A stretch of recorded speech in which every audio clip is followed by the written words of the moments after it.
ये तत्व ज्ञान है, इसके अंदर आपको बहुत गहनता से जाना होगा। अब क्या बताना चाहते हैं? अब कबीर परमेश्वर का ज्ञान गरीबदास जी बता रहे हैं।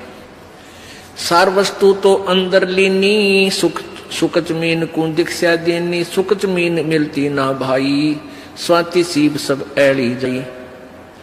सुख जमीन की टक्कर लागे, जमोती सो है गल धागे, खारा नीर गंध हो जावे है, दोपड़ खुले कौन चितावे। सुख जमीन सतगुरु जल माही, स्वाति सीप का मेल कराही, ऐसे सतगुरु मिले जिज्ञासी, जद पावे वो पद अविनाशी। सुख जमीन सतगुरु हो आया, जिन ये भेदी भेद बताया, क्रम कुसंगति खारा नीरा, मोती खंड होत नग हीरा, बैरागर धम गिरती पावे, चलता हीरा तुरत लखावे, धम गिरती हीरे को जाने, यो सतगुरु लावे चोट निशाने। अभी आपको बताया था कि एक सीप होती है, और सीप जब उसमें मोती बनने की एक प्रेरणा बनती है, तो वो ऊपर आ जाती है, उसको प्यास लगती है, वो समुद्र जल ग्रहण नहीं करती, वो समुद्र के ऊपरली सतह पर आ जाती है समुद्र के, और ऊपर से वर्षा जब हो रही होती है उस समय उसका मुंह खुल जाता है। जिस हो रही हो तो खुला हो, तो उसमें वर्षा हो रही हो तो उसमें से वो बूंद ग्रहण करते, उसको स्वाति बूंद बोलते हैं, स्वाति। और उसको फिर वो मुंह बंद हो जाता है, उसके अंदर मोती बनना शुरू हो जाता है। मोती बनते बनते क्या होता है, फिर उसका दोबारा मुंह खुलना शुरू हो जाता है स्वाति सीप का, और उसके ऊपर एक मांस का एक पर्दा सा छा जाता है। मोती के स्वाति के ना उस सीप के मुंह पे एक मांस का पर्दा सा, एक जैसे मकड़ी का जाड़ा देखा हुआ अपना सफेद सफेद सा कपड़े जैसा होता है, ऐसा एक मांस का ऊपर कवर सा लग जाता है, और अंदर वो मोती बन जाता है।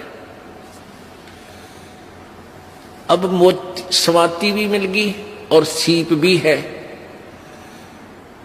अब क्या बताते हैं कि जब वो मोती परिपक्व हो जाता है अंदर, तो उस सीप के अंदर से एक विशेष महक आनी शुरू होती है मांस की, पके हुए जैसे मांस की।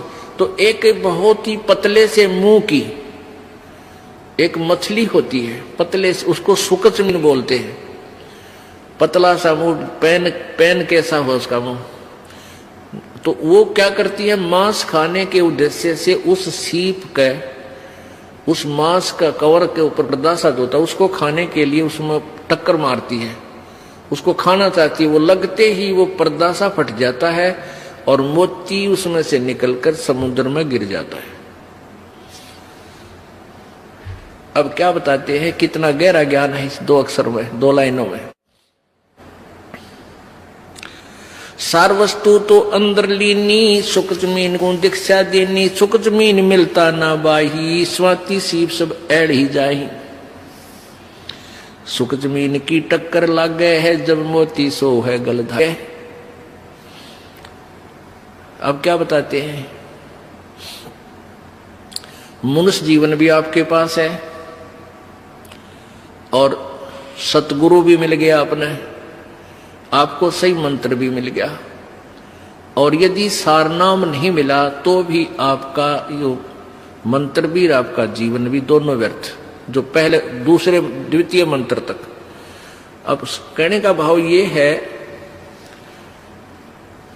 कि जैसे वह मोती सीप तो समझो शरीर है, और स्वाति समझो मंत्र आपको मिल गया सतनाम, और मोती बन गया। और सुख जमीन मिलता ना भाई, स्वाति सीप सब ऐड़ ही जाई। सार नाम आपको नहीं मिला है, और आखिरी सांस तक आपकी इसके अंदर श्रद्धा, पूरे गुरु जी में श्रद्धा, यानी आखिरी सांस तक इसकी जाप नहीं किया। यहां एक उदाहरण दिया है कि यदि ये सार नाम आपको नहीं मिलता तो तुम्हारा ये सतनाम तक की कमाई भी और आपका ये जीवन भी व्यर्थ जाता। व्यर्थ का तात्पर्य ये, क्योंकि यहां एक विशेष ध्यान से सुनने वाली बातें हैं, घबराना नहीं।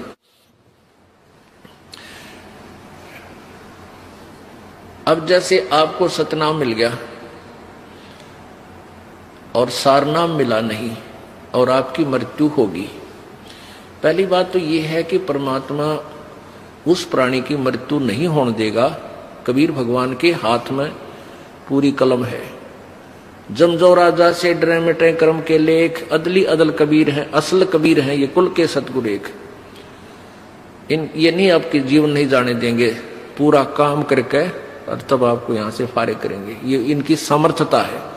और जो बकवाद करते हैं, नाम भी ले रहे हैं, सही ठिकाना यानी सही श्रद्धा से नहीं है, वो जा भी सकते हैं, वो फिर परमात्मा उनको पकड़ नहीं करता। भक्ति भी करते हैं, श्रद्धा ठीक नहीं है, पूरी नहीं बन पाई है, तो मृत्यु भी हो जाएगी। तो उनको फिर वैसे तो व्यर्थ हुआ क्योंकि सारनाम मिला नहीं, लेकिन फिर भी वो ऐसा व्यर्थ नहीं होगा जैसे औरों का होता है। उन अन्य साधकों से चाहे 1000 वर्ष तक तपस्या और अन्य पूजाएं करके चले गए, उनसे भी आपका जो मंत्र की कमाई है वो असंख्य गुना घनी आपके पास है। न जाने कितने दिन स्वर्ग में रहोगे या कहीं और दूसरे लोकों में राजा बन जाओगे, तो ये व्यर्थ है गया, यानी जो उद्देश्य था वो पूरा हुआ नहीं।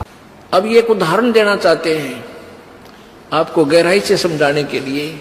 जिनको ये तीनों नाम प्राप्त है वो प्राणी के लिए ये चैप्टर आज चल रहा है। सुकत मीन मिलता ना भाई, स्वाति सीब सब ऐड़ ही जाई।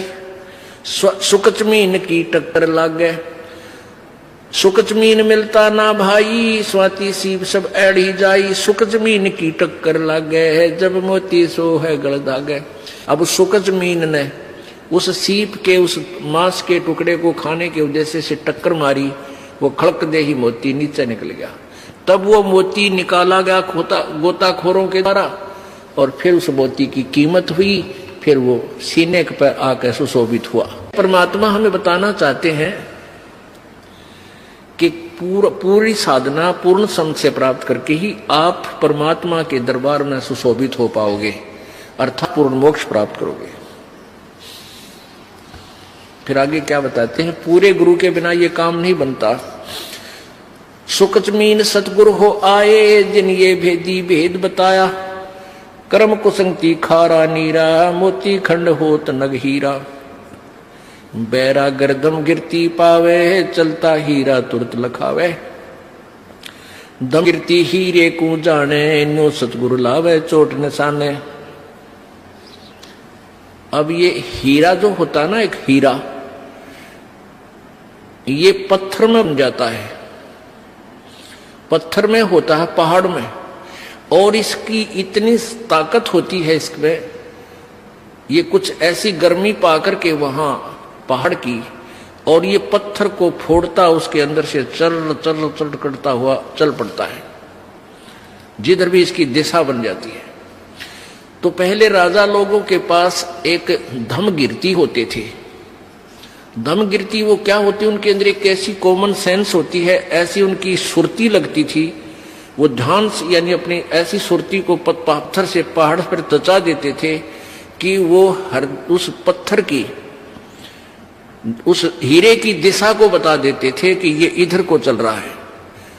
अब जैसे उनके पास बैठ जाते पहाड़ के, और उस आवाज से अंदर हो रही आवाज बहुत गहरे, किसी को नहीं सुन रही वो बाहर, उसकी सुरती उससे कनेक्ट हो जाती, और वो फिर सुनता है ऐसे कान से लाकर कि वो इधर उसकी दिशा है, वो बता देता इधर आ रहा है, इस स्पीड से आ रहा है।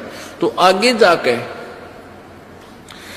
राजाओं से बता देते थे कि यहां एक खोद दो, इसको गड्ढा इस पहाड़ के बीच में या खुदाई करवा दो, ये वहां तक इस समय में पहुंच जाएगा। तो वहां जाकर के आगे उसको पत्थर को कटवा देते थे राजा लोग मजदूरों से फटाफट, और वो हीरा आता और उसके अंदर से आके, क्योंकि आगे रास्ता उसको मिलता नहीं, गड्ढे में खड़क दे ही निकल जाता, वो हीरा फिर राजा लोग प्राप्त कर लेते थे।